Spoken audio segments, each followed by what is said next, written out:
Ahora, si dijimos que el 90% de las especies de plantas poseen micorrizas, dijimos que esos hongos micorrízicos afectan el crecimiento de las plantas, ¿qué efecto tendrán la diversidad de los hongos sobre las comunidades de las plantas?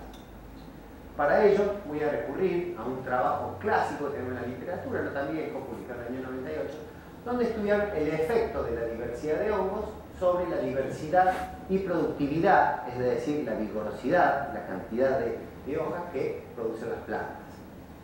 Para ello, armaron cientos de macetitas donde armaron comunidades de plantas iguales, pero a algunas macetitas no le pusieron ningún hongo, a otras le pusieron una especie, a otras le pusieron 2 especies, a otras le pusieron 4 especies, es decir, a las mismas comunidades de plantitas le fueron variando la cantidad o la diversidad de hongos. Básicamente lo que encontraron es lo siguiente: a medida que la diversidad de hongos o cantidad de especies de hongos aumentaba, la diversidad de plantas también aumentaba.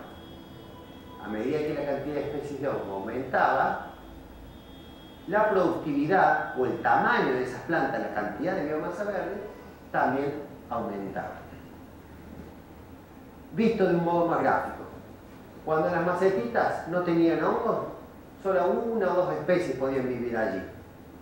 Cuando le agregaban una especie de hongo, ya había alguna otra que podía vivir en ese sistema. Cuando agregaban más especies de hongos, eran más las especies y más grandes. Finalmente, cuando la diversidad de hongos era máxima, era mayor la cantidad de especies de plantas que podían vivir y mayor la cantidad de biomasa que podían producir. Por lo tanto, podemos decir, hay muchos más estudios, yo tomé este como ejemplo, que a mayor diversidad de hongos micorrízicos, más diversidad de plantas y productividad de las comunidades vegetales.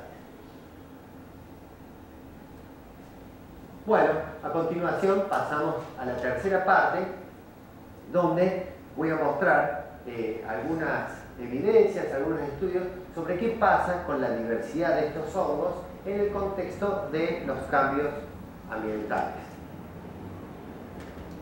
Todos sabemos que en la superficie terrestre casi no hay ecosistema alguno o sitio alguno donde no haya llegado de un modo u otro la mano del hombre, la intervención del hombre.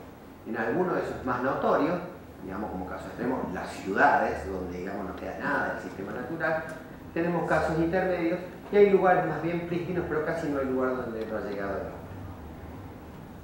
El hombre entonces provoca lo que conocemos y hemos escuchado quizá muchas veces, lo que se denomina cambios ambientales globales. Y los cambios ambientales globales se ha visto, está ampliamente documentado, que tienen efectos negativos sobre la biodiversidad, es decir, sobre la diversidad de organismos biológicos.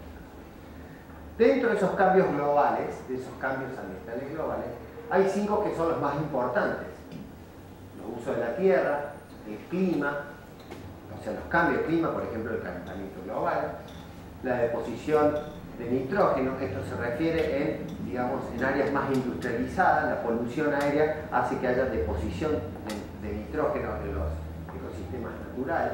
Las invasiones biológicas, es decir, el movimiento de una especie de un lugar donde es nativa a otro donde no es nativa y luego se expande, y eso afecta la biodiversidad nativa. Y el incremento del dióxido de carbono.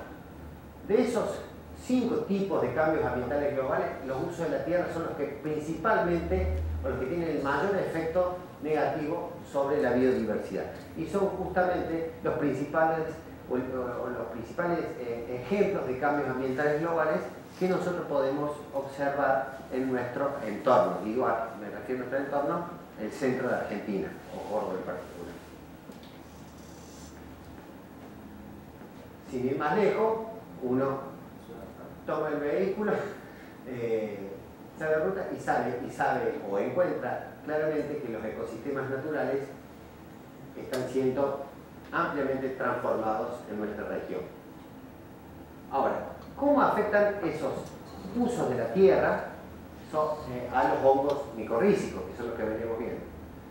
Bueno, para ello voy a mostrar un ejemplo, particularmente de lo que conocemos como fragmentación de bosques.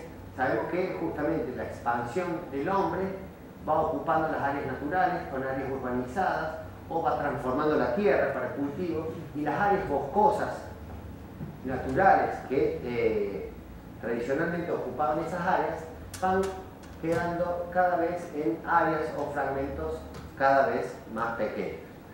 A ese fenómeno lo conocemos como fragmentación de los bosques. Un becario de nuestro laboratorio, el doctor Gabriel Grilli, estudió justamente cómo el área de esos fragmentos podía llegar a influir sobre la diversidad de hongos micorrízicos. Y justamente lo que pudo ver es que a medida que el área era más grande, el área de esos fragmentos, la diversidad de hongos era mayor. O, dicho de otro modo, a medida que el área de los bosques disminuía, que los bosques eran más pequeños, la diversidad de hongos baja. ¿Cómo? Eso está transformado en logaritmos, pero va desde 1 hectárea hasta 300 hectáreas. Es escala logarítmica justamente para... Sí. Básicamente, lo que muestra ese estudio es que en áreas más grandes hay más diversidad de hongos, y a medida que las áreas de bosques van siendo más pequeñas, la diversidad claramente disminuye con el tamaño.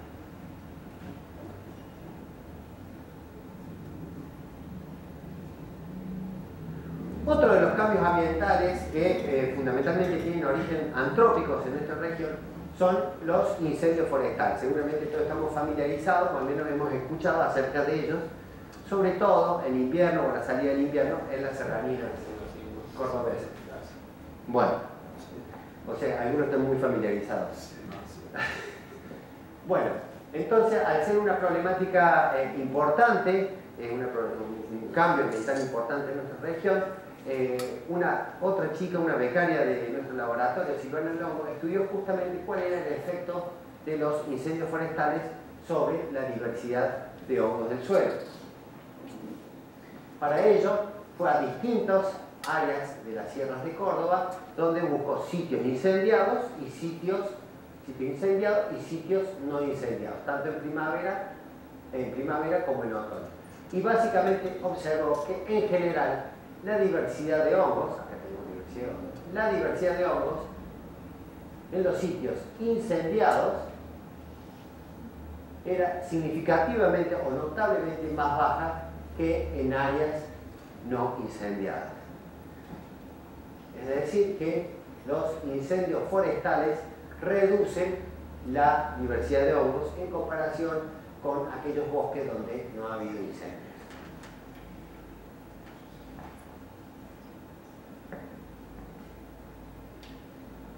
Otro ejemplo de cambio ambiental, quizás el más ampliamente extendido en nuestra región y quizás en nuestro país, es la expansión de la frontera agropecuaria. Todos seguramente tenemos algún tipo de idea de lo que esto significa.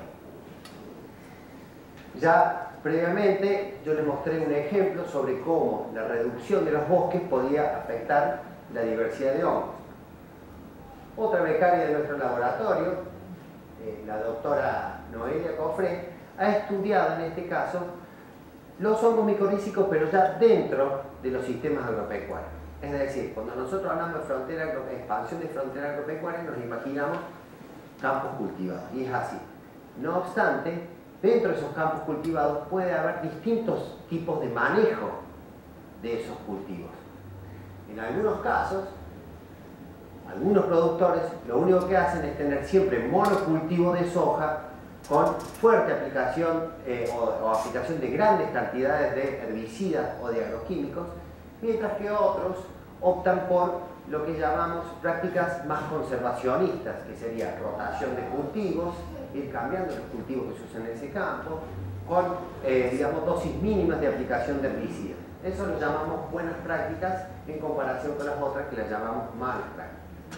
Entonces, Noelia Cofré lo que estudia es la diversidad de hongos en esos dos tipos de manejo de los agrosistemas, y también los midió en un ambiente natural aledaño como, digamos, como un valor de referencia, que se trataba, digamos, de algún pastizal o de alguna comunidad vegetal donde no se hacía cultivo.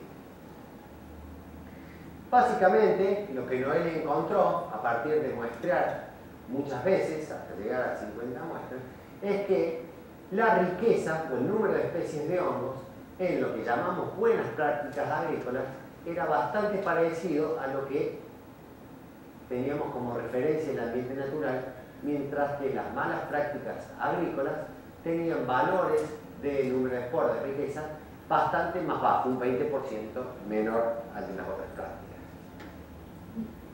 Básicamente, o mostrado de otro modo, es decir, el ambiente natural tiene una cierta diversidad. Las buenas prácticas agrícolas se aproximan bastante a esa diversidad, es decir, la mantienen, a pesar de que hay práctica intervención del hombre, mediante la rotación de cultivo, mediante la aplicación mínima de agroquímicos, mantienen la diversidad de hongos, mientras que lo que llamamos malas prácticas, monocultivo, aplicación excesiva de agroquímicos, realmente afectan negativamente la diversidad, al menos diversidad de hongos del suelo. A partir de ahí, tenemos más o menos una conclusión que es diáfana, que las buenas prácticas agrícolas, a pesar de que pueden llegar a afectar la diversidad de hongos, en comparación con ellas las malas prácticas son mucho más negativas.